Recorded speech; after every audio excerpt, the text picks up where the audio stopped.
Rocky भाई कहते हैं सब।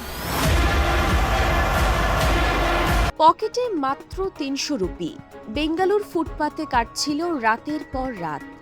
পুলিশের তাড়ায় ঘুম ভেঙে যাওয়ার ভয়। সেই নবীন কুমারী আজ ভারতীয় চলচ্চিত্রের অন্যতম শীর্ষ তারকা রকি ভাই খ্যাত যশ। সদ্য ৪০ বছরে পা দেওয়া এই অভিনেতা এখন শুধু পর্দায় নয়, ৪,০০০ কোটি রুপি বাজেটের বহুল আলোচিত রামায়ণ সিনেমার সহ প্রযোজক হিসেবেও যুক্ত। কর্ণাটকের সাধারণ পরিবারে জন্ম নেওয়া যশের বাবা ছিলেন সরকারি বাস চালক। দৈনিক আয় ছিল মাত্র ১৪ টাকা। পরিবারের বাধা উপেক্ষা করে স্বপ্নের পেছনে ছুটে বেঙ্গালুরু পাড়ি দিয়েছিলেন তিনি। থিয়েটার পাড়ায় চা দেওয়া থেকে শুরু, তারপর পরিচালকের সহকারী, তারপর টেলিভিশন।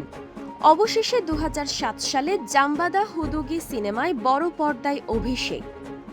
আর সেখান থেকেই শুরু হয় অন্য গল্প, কেজিএফ।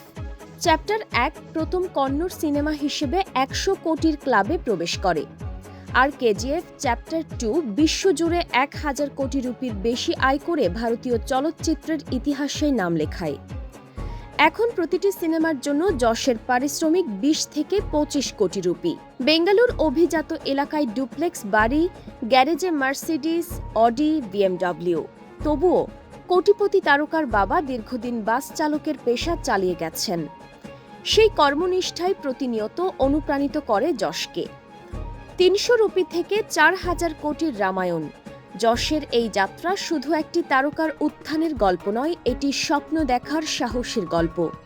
ডেস্ক নিউজ, অগ্রযাত্রা প্রতিদিন।